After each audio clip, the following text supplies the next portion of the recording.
بیننده‌های گرامی، نشر مفصل برنامه اخبار را با تازه‌ترین خبرها منظور شما می‌گردانیم. توجه نمایید به سرخط گزارش‌ها.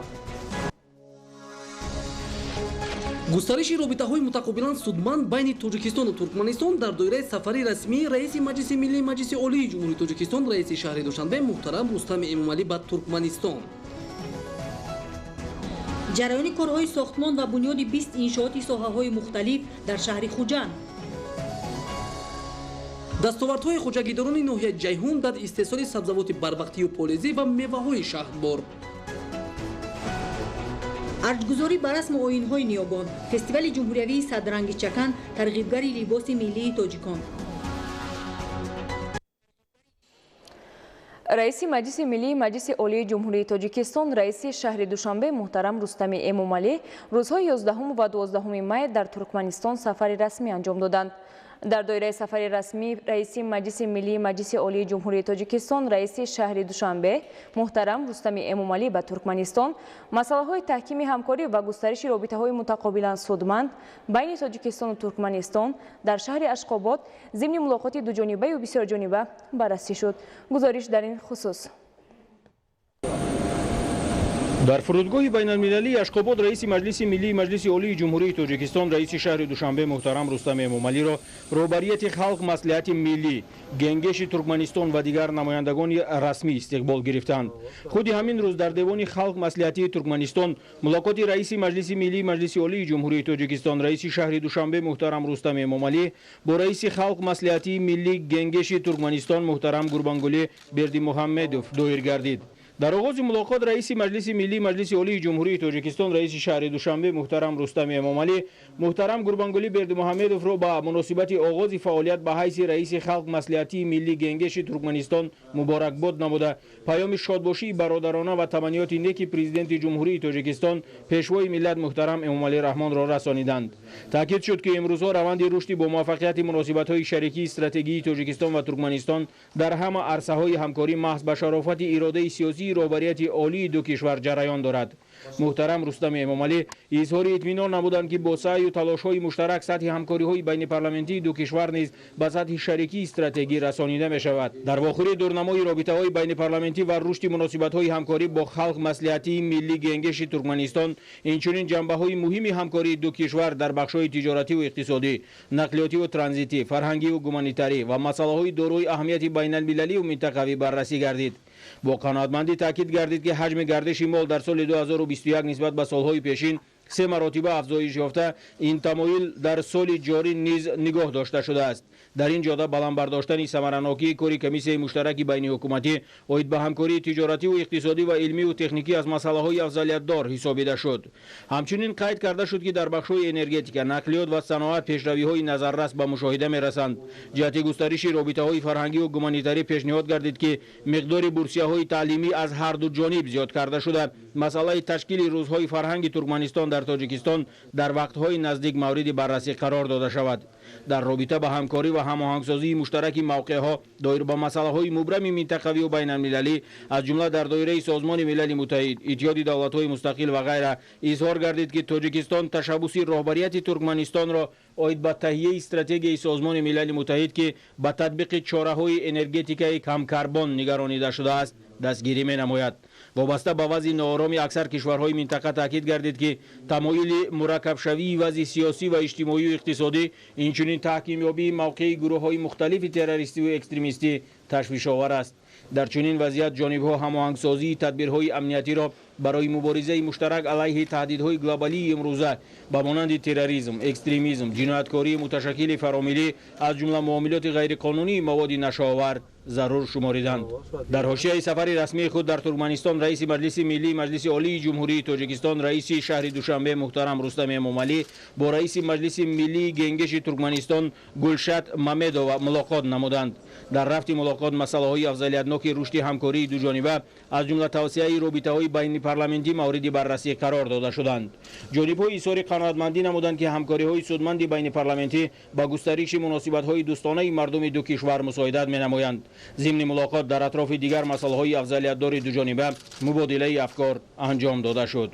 نیمه دوم روز 11 می در ادامه سفری رسمی در ترکمنستان رئیس مجلس ملی مجلس عالی جمهوری تاجیکستان رئیس شهر دوشنبه محترم رستم امامعلی از مسجد معنویات ترکمنباشی قیپچاق شهر اشخاباد بازدید به عمل آوردند. محترم رستم امامعلی با نشان احترام در نزد مقبره نخستین پرزیدنت سفرمراد نیازوف گلگزاری نمودند.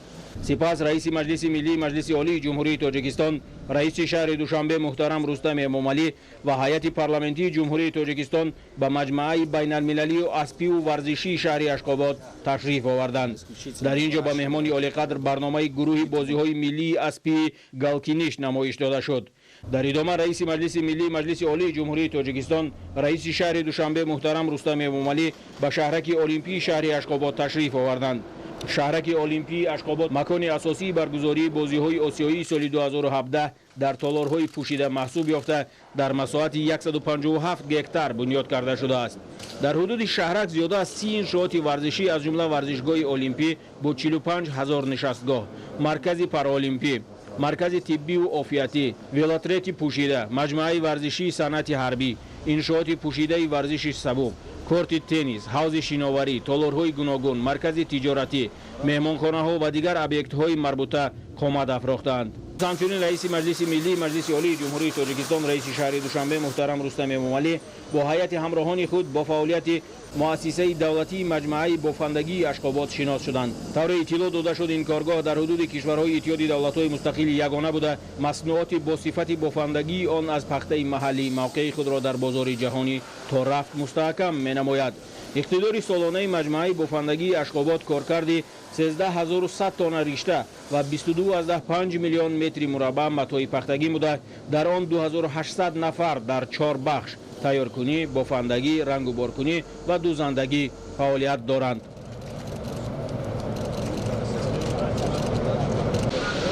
دوازدهم می سفر رئیس مجلس ملی مجلس عالی جمهوری تاجیکستان رئیس شهر دوشنبه محترم رستم امامعلی در ترکمنستان ادامه یافت. رئیس مجلس ملی مجلس عالی جمهوری تاجیکستان رئیس شهر دوشنبه محترم رستم امامعلی همراه رئیس خلق مصلحتی ملی گنگش ترکمنستان گوربانگولی بردیمحمدوف و رهبران هیئت‌های پارلمانی فدراسیون روسیه، جمهوری‌های قزاقستان، قرقیزستان و ازبکستان در مراسم گلگزاری در نزد مجسمه کنستیتوسیای ترکمنستان اشتراک نمودند. سپس در مرکز همایش‌های شهر اشخاباد جلسه یکم فورум بین پارلمانی دولت‌های آسیای مرکزی و فدراسیون روسیه همکاری بین پارلمانی جزئی جداناپذیر مناسبت‌های بین دولتی که با تشبث رئیس خلق مصلحتی ملی گنگش ترکمنستان پرزیدنت سابق این کشور گوربانگولی بردیمحمدوف دعوت گردیده است به کار خود آغاز بخشید. نخست در فورум رئیس خلق مصلحتی ملی گنگش ترکمنستان گوربانگولی بردیمحمدوف و رئیس شورای فدراسیون مجلس فدرالی فدراسیون روسیه والنتینا ماتوینکا با سخنان افتتاحی برآمد کردند. رئیس مجلس ملی مجلس عالی جمهوری تاجیکستان رئیس شهر دوشنبه محترم رستم امامعلی در همایش مذکور اشتراک و سخنرانی نمودند. محترم رستم امامعلی ضمن سخنرانی خود تاکید کردند که همکاری‌های پارلمان‌های ملی در قالب آسیای مرکزی روسیه دارای اهمیت مهم بوده برای تحکیم منبع‌های رابطه‌های متقابل کشورهای ما مساعدت می‌نماید. اینچنین در فورум رهبران هیئت‌های پارلمانی کشورهای آسیای مرکزی اشتراک نمودند. پس از انجام قسمت تنتنوی فورум مراسمی با امضارسانی حجت‌های دوجانبه برگزار گردید. ضمن آن رئیس مجلس ملی مجلس عالی جمهوری تاجیکستان رئیس شهر دوشنبه محترم رستم امامعلی و رئیس خلق مصلحتی ملی گنگش ترکمنستان گوربانگولی بردیمحمدوف سازشنامه اوید به همکاری بین مجلس ملی مجلس عالی جمهوری تاجیکستان و خلق مصلحتی ملی گنگش ترکمنستان را به امضا رسانیدند.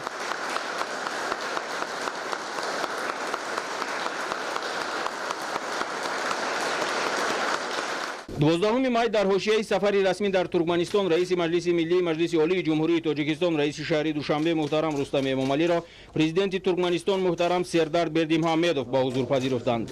در آغاز ملاقات رئیس مجلس ملی مجلس عالی جمهوری تاجیکستان رئیس شهر دوشنبه محترم رستم امامعلی پرزیدنت تازه انتخاب ترکمنستان محترم سردار بردیمحمدوف را بنابر به این مسند عالی انتخاب گردیدنشان تبریک گفته پیام شادباشی پرزیدنت جمهوری تاجیکستان پیشوای ملت محترم امامعلی رحمان را ба Сердар Бердимуҳамедов расониданд.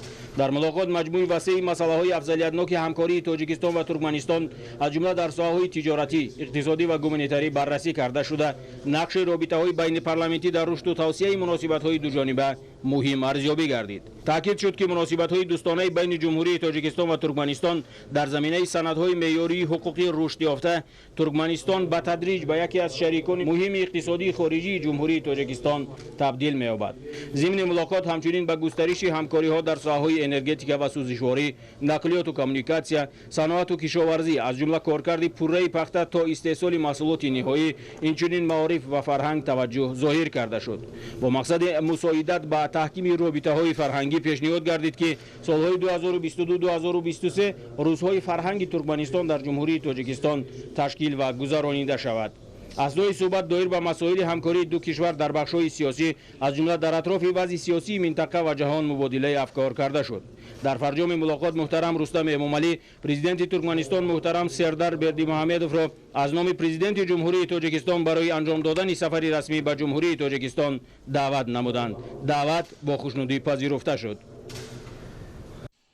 имрӯз дар шаҳри Душанбе дар ҳошияи ҷаласаи шӯрои вазирони корҳои хориҷии иттиҳоди давлатҳои мустақил мулоқоти вазири корҳои хориҷии ҷумҳурии Тоҷикистон Сироҷиддин Муҳриддин бо вазири корҳои хориҷии ҷумҳурии Озарбойҷон Ҷейҳун Байрамов баргузор шуд. ҷонибҳо вазъ ва дурнамои ҳамкориҳои Тоҷикистону Озарбойҷонро дар самтҳои сиёсӣ, иқтисодӣ, илмӣ, техникӣ ва гуманитарӣ муҳокима карда роҷеъ ба розномаҳои байналмилалӣ ва минтақавӣ табодули афкор намуданд. дар мулоқот ҳамчунин масъалаҳои ҳамкорӣ дар чорчӯби созмони ҳамкории Шанхай баррасӣ шуд. идомаи ахбор. бо ибтикори кумитаи иҷроияи ҳаракати ваҳдати миллӣ ва эҳёи Тоҷикистон дар ноҳияҳои Мир Саид Али Ҳамадонӣ ва Муминобод бо фаъолони ноҳияҳо мулоқот баргузор гардид. дар мулоқот масъалаҳои баландбардоштани ҳисси ватандӯстии ҷавонон, пешгирӣ аз шомилшавӣ ба ҳизбу ҳаракатҳои ифродгаро баррасӣ шуд. идомаи мавзӯъ дар гузориши Манучеҳри Сулаймон ва Меҳрӯзи Ҷумъа. дар ҷумҳурии Тоҷикистон ҷиҳати пешгирии баъзе ҷавонон аз шомил шудан ба ҳар гуна ҳизбу ҳаракатҳои террористиву экстремистӣ дар сатҳи давлат ва ҳукумати мамлакат нақшаҳои мукаммалу мушаххас марҳила ба марҳила роҳандозӣ мегардад. намояндагони кумитаи иҷроияи ҳаракати ваҳдати миллӣ ва эҳёи Тоҷикистон, вазорати маориф ва илм, маркази исломшиносӣ дар назди президенти ҷумҳурии Тоҷикистон дар мавзӯи пешгирии раванд ба ҳолатҳои номатлуб дар миёни наврасону ҷавонон ва занону бонувон бо сокинони ноҳияҳои Мир Саид Али Ҳамадонӣ ва Муминобод вохӯрӣ анҷом доданд. дар ҷамъомад таъкид шуд, ки дар ҷумҳурии Тоҷикистон новобаста аз коҳишёбии сатҳи қонуншиканиҳо байни наврасону ҷавонон то ҳол ҳастанд ҷавонону наврасоне, ки аз нодониву паст будани зиракии сиёсӣ ба ҳар гуна амалҳои номатлуб даст мезананд. шомилшавии баъзе ҷавонон ба ҳизбу ҳаракатҳои террористиву экстремистӣ боиси нигаронӣ аст ва дар пешгирии ин раванд нақши ҳар шаҳрванд бояд назаррас бошад. баромадкунандагон бо мисолҳои мушаххас таъкид намуданд, ки баъзе ҷавононе ба гурӯҳҳои тунрав шомил шуда ба амалҳои ғайриқобили қабул даст мезананд, раҳгумзада ҳастанд, ҳеҷ як ҳунареро надоранд ва аз илму дониш ва тарбияи хонаводагӣ дур монданд.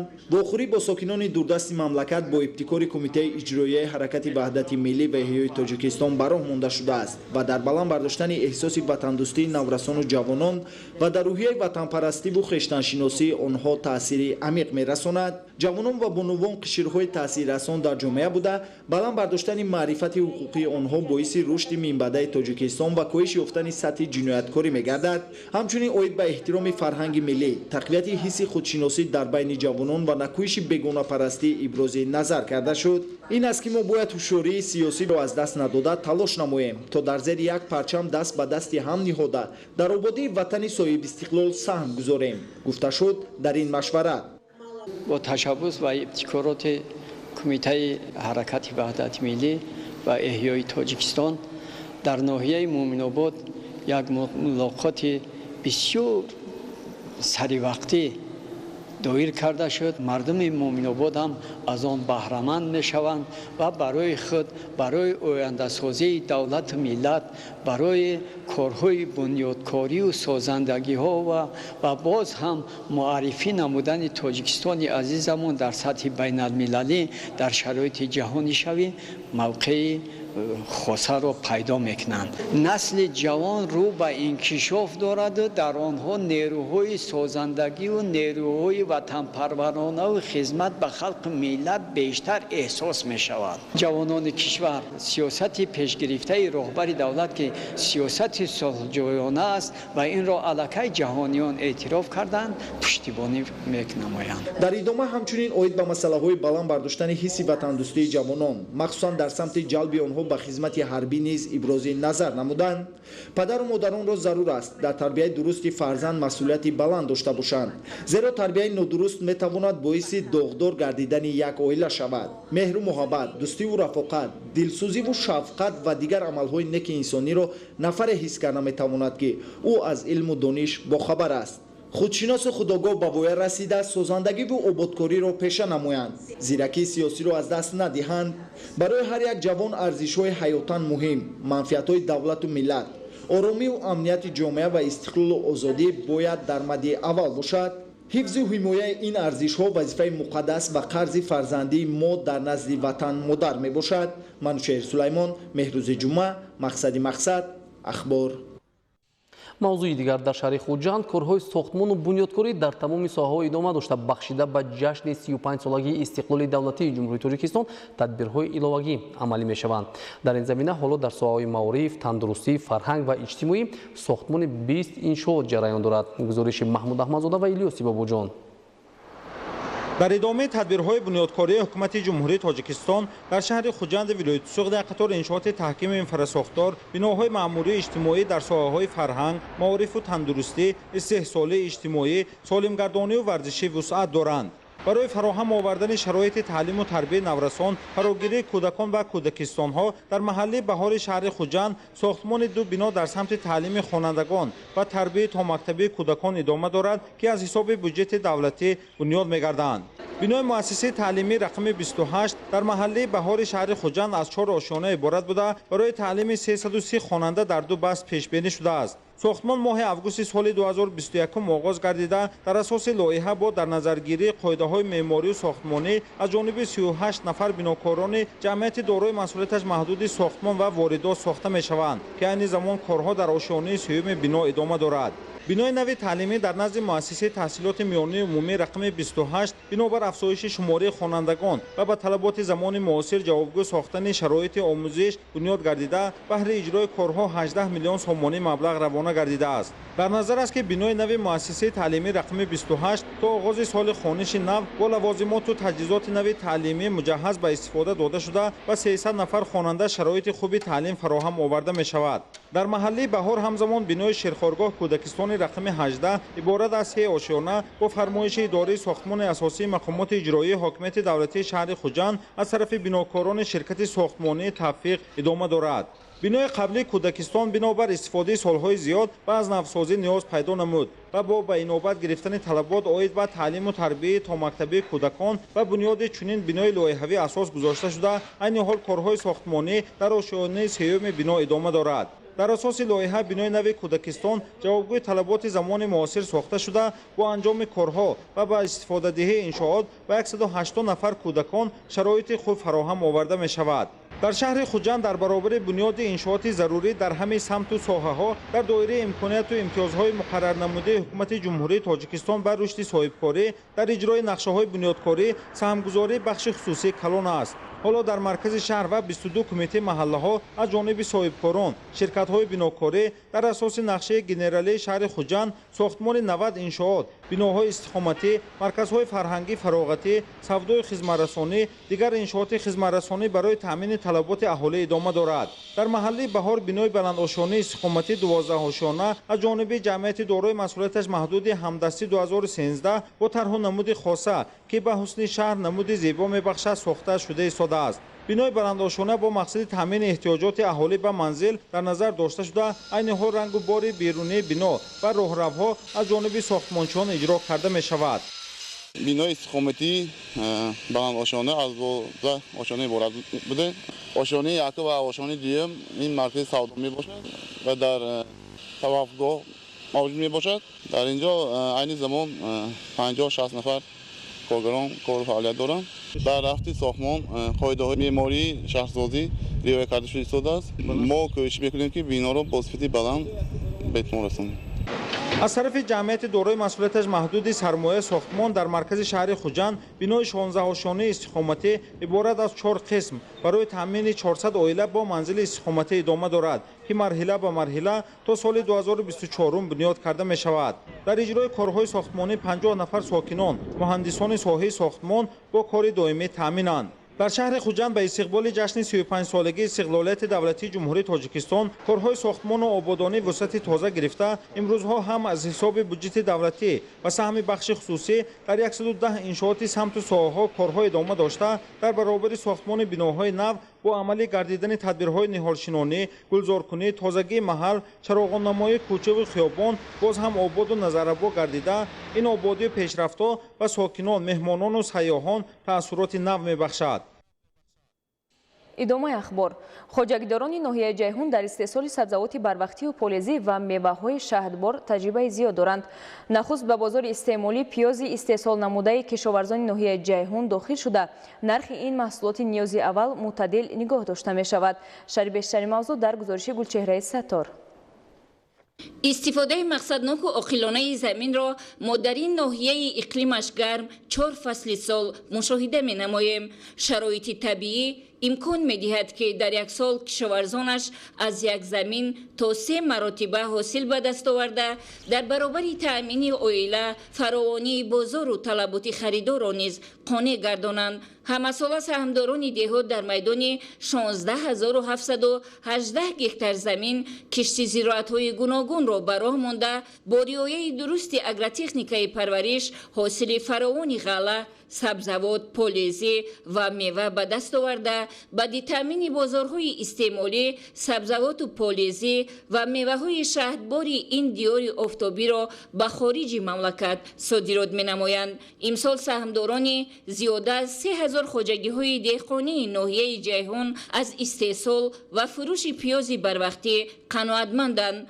کشاورزان ناحیه جیهون امسال در میدان 3000 گکتار پیازی بروقتی کشت نموده حاصلناکی را به حساب میانه از هر گکتار به 500 سنتنری رسانیده مقصد دارند که استحصال این محصولات نیاز اول را در مجموع به 150,000 تن رسانند.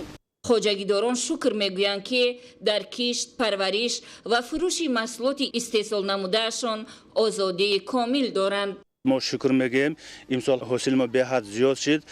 1 کیلو پیاز 220 گرم از سر زمین فروخته استیم. ما 45-50 تن حاصل گرفته استیم. ممکن ایوه هم زیاد میشود. را میچینیم حاصل زیادتر میشود. ما همین پیازهای ناحیه جیهون شهر استرابشا میبریم، بازارهاش با پیاز تامین میکنیم. دهقانان با تجربه در خطه‌های علاهیده کشت پیاز تخمی نوی جیهون را به راه مانده از 1 گکتارش 500-600 کیلوگرم حاصل گرفته 1 کیلوگرمش را 200 سامانی و سودا میگذارند. زیرا به این نوی تخمی اعلی‌صفت وطنی طلبات خیلی زیاد است. بعد گرفتن حاصل پیاز در کشت تکراری خوجگیداران پخته، پالزی و مکای دام کشت نموده از این حساب نیز فایده صاف به دست می آورند. جماعت دیوت استقلال ناحیه جیهون یکی از جماعت‌های قسم جنوب غربی ناحیه جیهون به حساب می رود. میدان عمومی زمین‌ها باشد 1902 گکتار زمین‌های کارم آبی را تشکیل می‌دهد که از این 850 عدد خوجگی دهقانی خرد و کلان فعالیت می‌کنند. خوجگیداران صاحب تجربه با استفاده عاقلانه آب و زمین از کشت اساسی و تکراری با مساعد آمدن سال تا 100,000 سامانی فایده به دست می آورند و با این راه در بلند برداشتن اقتصادیات خانوادگی فراوانی بازارهای داخلی و صادرات محصولات سهم می‌گذارند.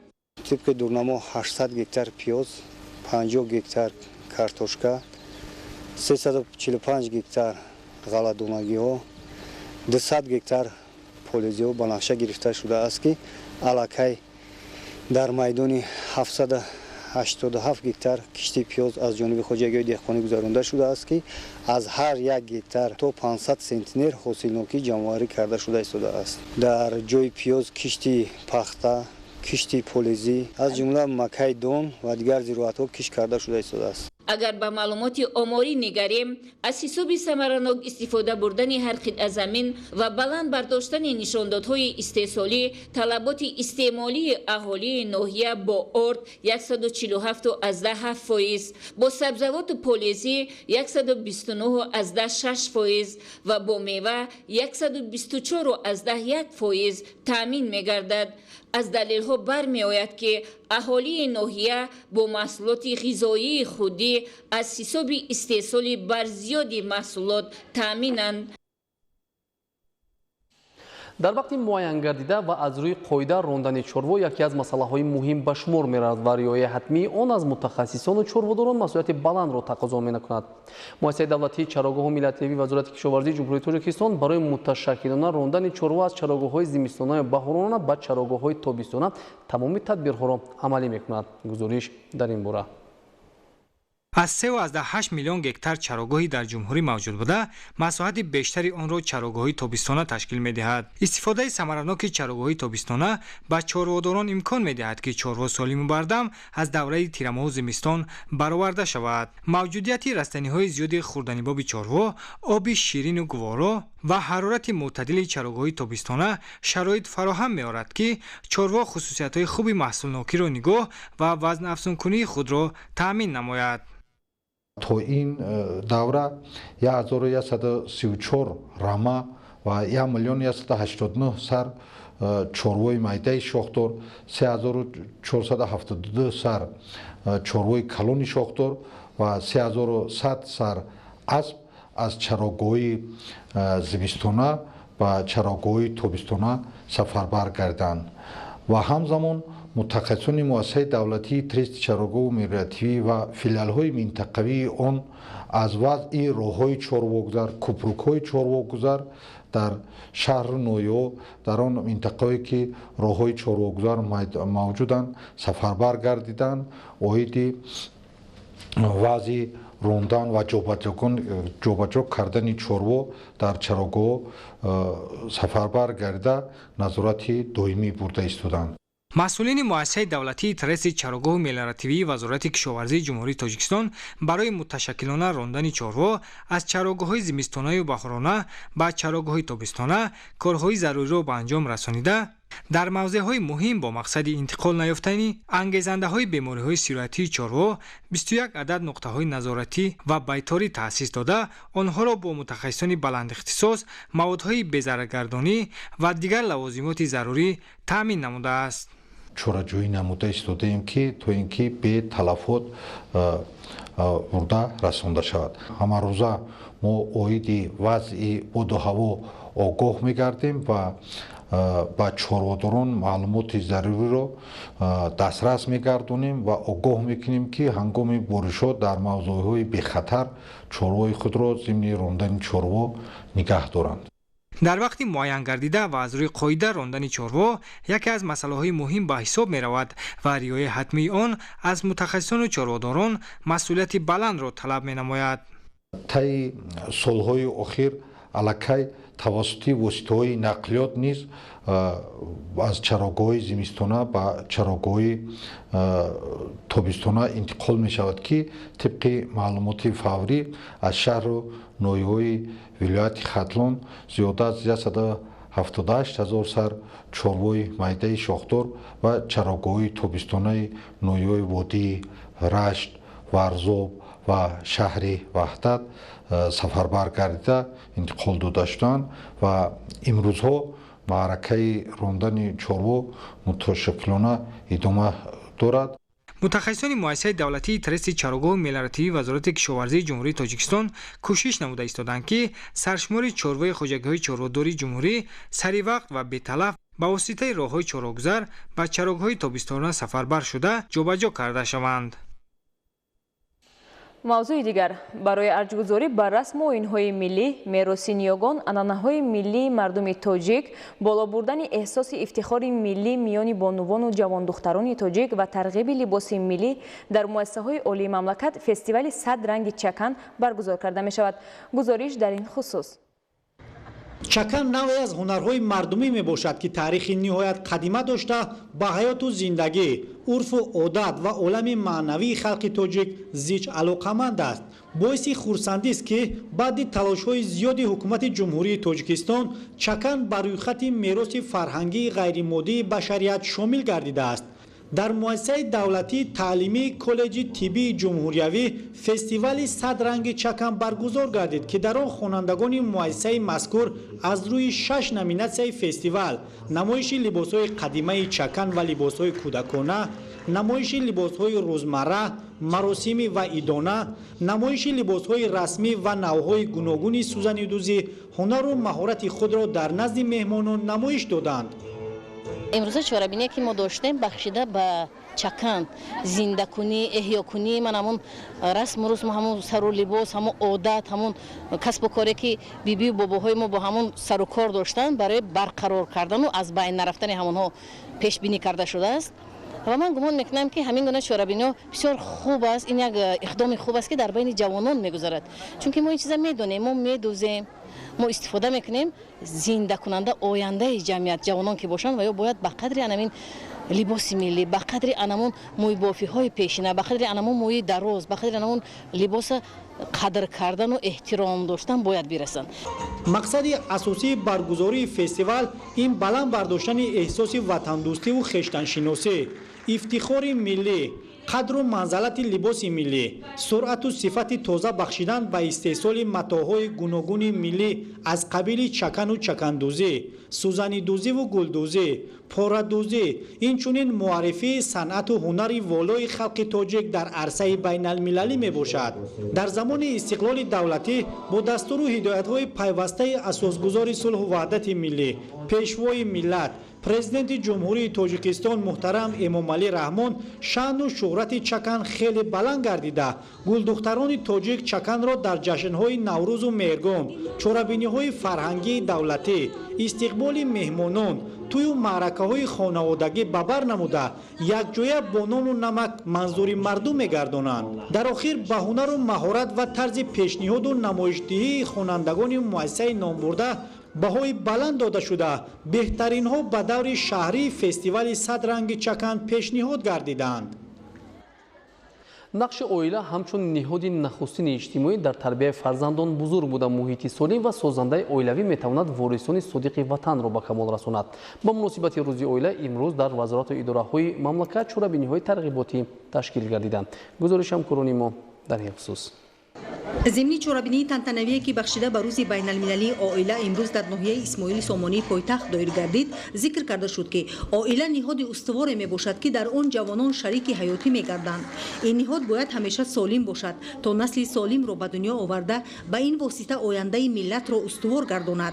اوید به مسئله های معرفت عائله داری، وضع به قیدگیری عقد نکاح، بیکارشوی عائله ها، نقش جامعه شهروندی در دستگیری عائله های آسیب پذیر و دستگیری اصلاحات نظام ثبت اسناد حالت شهروندی در مملکت ابراز اندیشه کرده شده نشان دهنده های بلند ویرانشوی عائله ها مسئله مهم حل طلب ارزیابی کرده شد. تاکید گردید که تنها احترام به یکدیگر فهمی و صبر و طاقت می تواند زندگی عائلوی را با حیات خوش تبدیل دهد.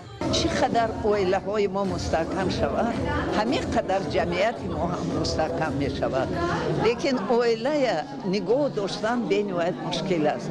ما 29 ایون 61 سال می شود خیلی ما همراه زندگی میکنیم و من از تجربه خودم گفتنی هستم که در عائله وقت عائله تشکیل می شود پیش از همه باید مهر و محبت باشد. برای اینکه مهر و محبت عائله مستحکم نگاه می دارد. در چهاربینی از جانب مقامات اجرایی حکومت دولتی ناحیه اسماعیل سامانی به 10 عائله نمونوی ناحیه افتخارنامه و کمک پولی رسانیده شده. از جانب ریاست ثبت اسناد حالت شهروندی ناحیه به 3 کودک نوزاد شهادتنامه تولد و تحفه ها سپاریده شد. برنامه کلان فرهنگی با اشتراک هنرمندان محبوب کشور و انسامبل های کودکانه عبارت از سرود و ترانه های دلنشین وطن دوستانه و مهمپرستانه چهاربینی را شکوه و جلالی تازه بخشید.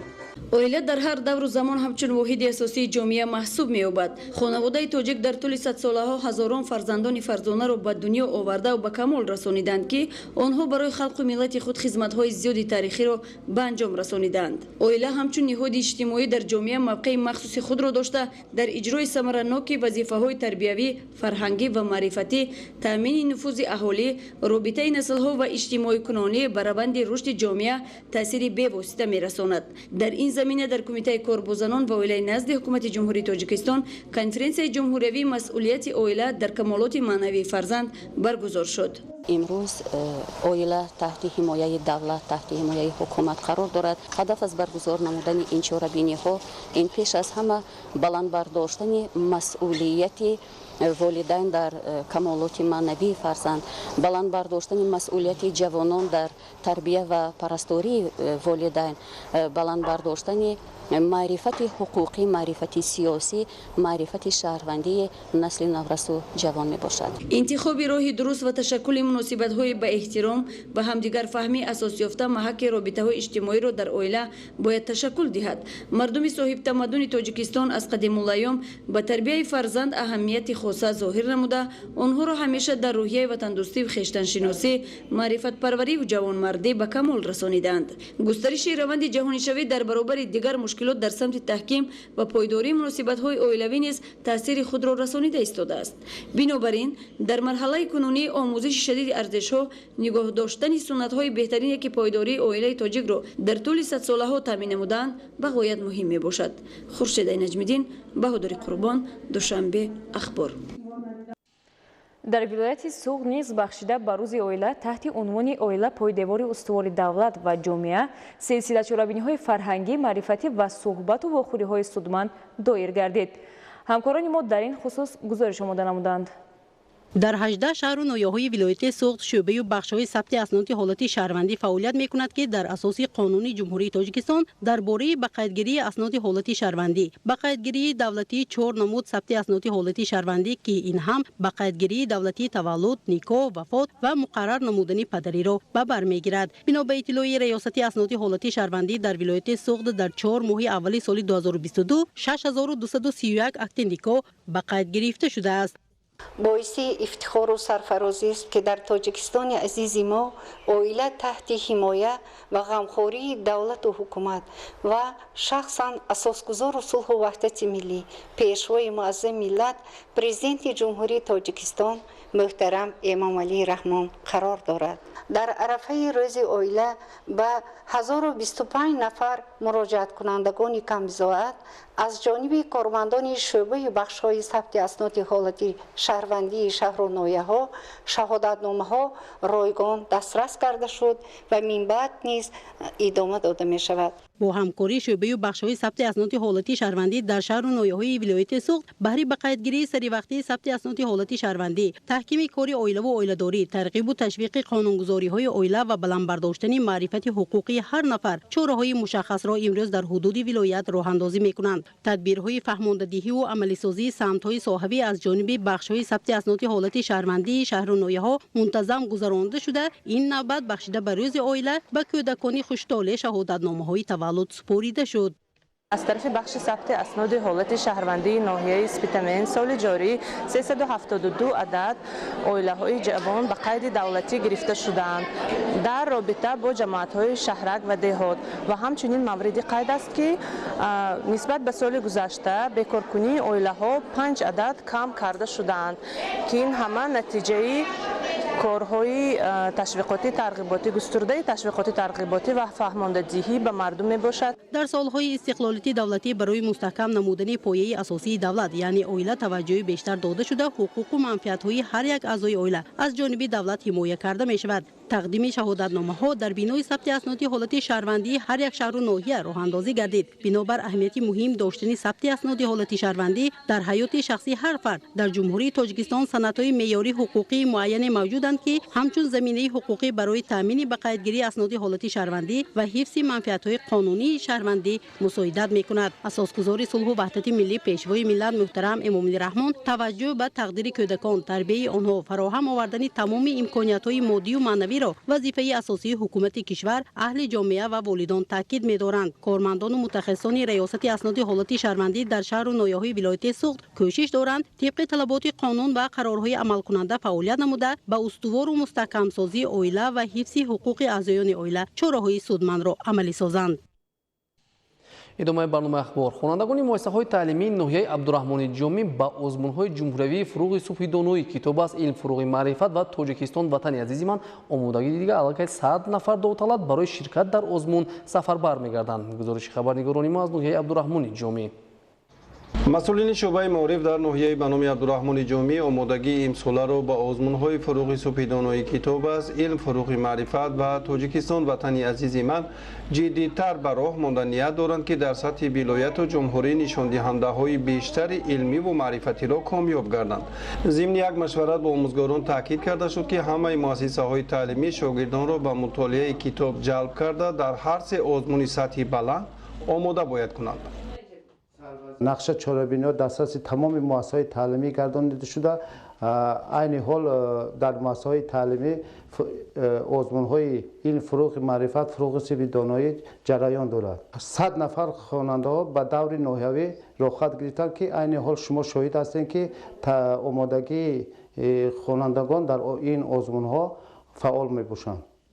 دسترسی ادبیات‌های و کتاب‌های گوناگون هم کتابخانه‌های مؤسسه‌های تعلیمی به همون کاتگوری خوانندگانی که در المپیاد جا گرفتند از همون کتابخانه دسترس کردن شده است. اقدام خیلی خوبه بود که من توانستم در همین هر دو آزمون سزاوار جای یکم و سزاوار جای شاه جایزه گردم و همه این آزمون ها مرا باز هم وادار می سازد که در آزمون جمهوری فروغ صبح دانایی که یکی از آزمون های بهترین جمهوری به حساب می رود در همین آزمون نیز در سال آینده اشتراک کرده سزاوار جای یکم گردم. تمام خوانندگان مؤسسه های تحصیلاتی میانه، مؤسسه های عالی کسبی و تمام قشر جامعه را وادار ساخت که رو به سوی کتاب آورند. کتاب این اصلا کلید است که میتواند تمام درهای دنیا را گشاید و کتاب را ما بشه گفته میتوانیم که مانند یک دانشمند حکیم است. وقتی که انسان کتاب را به دست می آورد و آن را به خانه می آورد مانند آن است که دانشمند را به خدمت خود واگذار کرده است. در آماده کردن اشتراکچیان به آزمون‌های سطحی بلند به مأموریت همه مؤسسه‌های تعلیمی در ناحیه عبدالرحمن جامی مسئولیت جدی دارند. آنها برای شاگردان همه نمود کتاب‌ها را مهیا کرده برای ذوقمندان کتابخانه‌های الکترونی نیز نصب نمودند. آمادگی خیلی جدی رفته ایستاده است. در آزمون فروغ صبح دانایی کتاب است زیاده از 15 نفر خوانندگان لیسه رقم 1 در آزمون دوری ناحیوی اشتراک کرده. از اینا 15 نفر به دوری ولایتی رخصت گرفتند که از روی 5 نامیناسیایی که پیش بینی شده بود و از روی 5 نامیناسیا داوطلبان جایهای نمایان را اشغال کردند در سطح ناحیوی. آزمون‌ها گذرانیده شد در مؤسسه. از این 10 خواننده ما غالبیت به دست آوردند در ناحیه. آزمون فروغ صبح دانایی کتاب است که با دستور خاصی سرور دولت تاجیکستان محترم امامعلی رحمان راه اندازی گردیده است. واقعا هم ثابت نمود که دوستداران کتاب و کتابخوانی و اهل مطالعه در جامعه تاجیکستان خیلی زیادند. من همچون غالب آزمون جمهوری فروغ صبح دانایی کتاب است وظیفه دارم که مدت 3 ساله که من در آزمون اشتراک کردن نمیتوانم شاگردان خود را با آمادگی جدی تیار نمایم تا آنها توانند در سطح جمهوری سزاوار جایهای نمایان گردند. چون مشاهده می شود امروزها صف کتابخوانان و صف دوستداران ادبیات بدیعی ده چند زیاد گردیده است.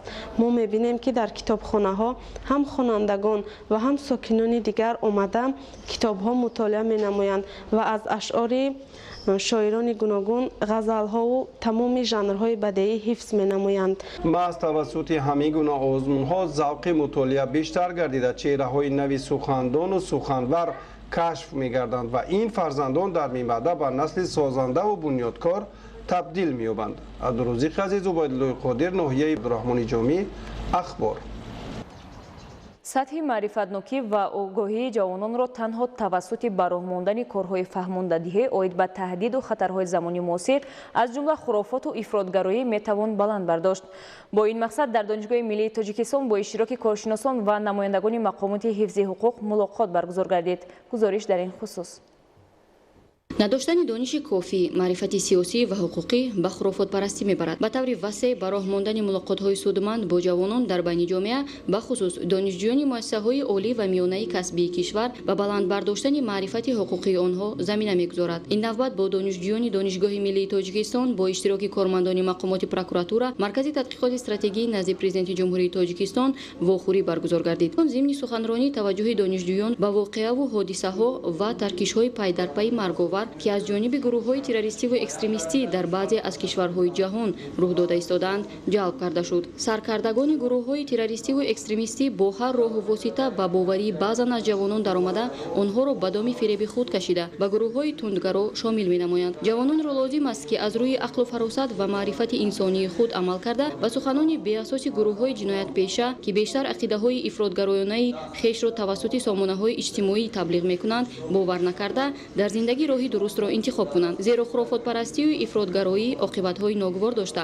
ба ин омилҳои номатлуби замони муосир ҷавононе ки иродаи суст ва дониши кофӣ надоранд рӯ меоранд. баромадкунандагон мақсад ва нишондодҳои стратегияи муқовимат ба экстремизм ва терроризм дар ҷумҳурии Тоҷикистон барои солҳои 2021-2025ро шарҳу тавзеҳ доданд. кормандони мақомоти қудратӣ аз ҷавонон даъват ба амал оварданд ки рӯйдоду воқеаҳои ҷаҳони муосирро аз рӯи дониш ва заковати худ баҳо дода ба қадри сулҳу субот осоиштагӣ ва ободии ватан расанду дар зиндагӣ роҳи дурустро интихоб намоянд. бахши ҷавонон ва варзиши мақомоти иҷроияи ҳокимияти давлатии шаҳри Истаравшан дар ҳамбастагӣ бо кумитаи ҷавонон ва варзиши назди ҳукумати ҷумҳурии Тоҷикистон барои тарбияву ба камолрасонии наврасону ҷавонони шаҳру деҳот чорабиниҳои зиёди тарғиботию ташвиқотӣ ва варзиши доир намуда гурӯҳҳои ҷавононро барои фиристодан ба хизмати ҳарбӣ омода менамоянд. гузориши Мазбут Бобозода аз шаҳри Истаравшан.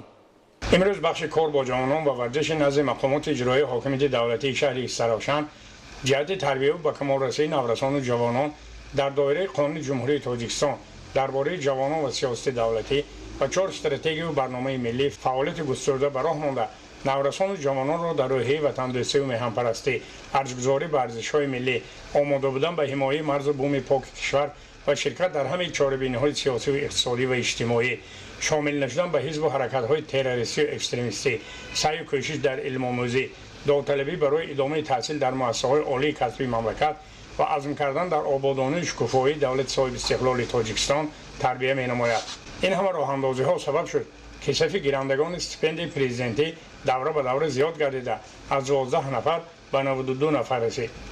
дар ин баробар бо саҳми волонтерони ҷавон масъулини мақомоти иҷроияи ҳокимияти давлатии шаҳр суду прокуратура шӯъбаи вазорати корҳои дохилии ҷумҳурии Тоҷикистон дар шаҳри Истаравшан сабти асноди ҳолатҳои шаҳрвандӣ ва дигар неҳодҳо дар 75 муассисаи таҳсилот миёнаи умумӣ литсею гимназияҳо ва коллеҷҳо ташкили ҷамъомаду ҳамоишҳо роҳандозӣ карда масоили доғи рӯз аз қабили шомил нагардидани наврасону ҷавонон ба ҳизбу ҳаракатҳои тундрав тоҷикона мепӯшем муносибати волидан бо фарзандон дар давраи гузариш ва балоғатрасӣ баррасии қонуни ҷумҳурии Тоҷикистон дар бораи масъулияти падару модар дар таълиму тарбияи фарзанд ва қонуни ҷумҳурии Тоҷикистон дар бораи танзими анъана ва ҷашну маросим дар кишвар мавриди баррасӣ қарор мегирад. бахши кор бо ҷавонон ва варзиши шаҳри Истаравшан як қатор корҳоро дар асоси нақши чорабиниҳои мушаххас амалӣ гардонда истодааст ва аз тарафи масъулин низ дар татбиқи хусусан амалигардӣ ва тарғиби ташвиқи тарзи ҳаёти солим ва таъмини оммавияти варзиш дар шаҳри Истаравшан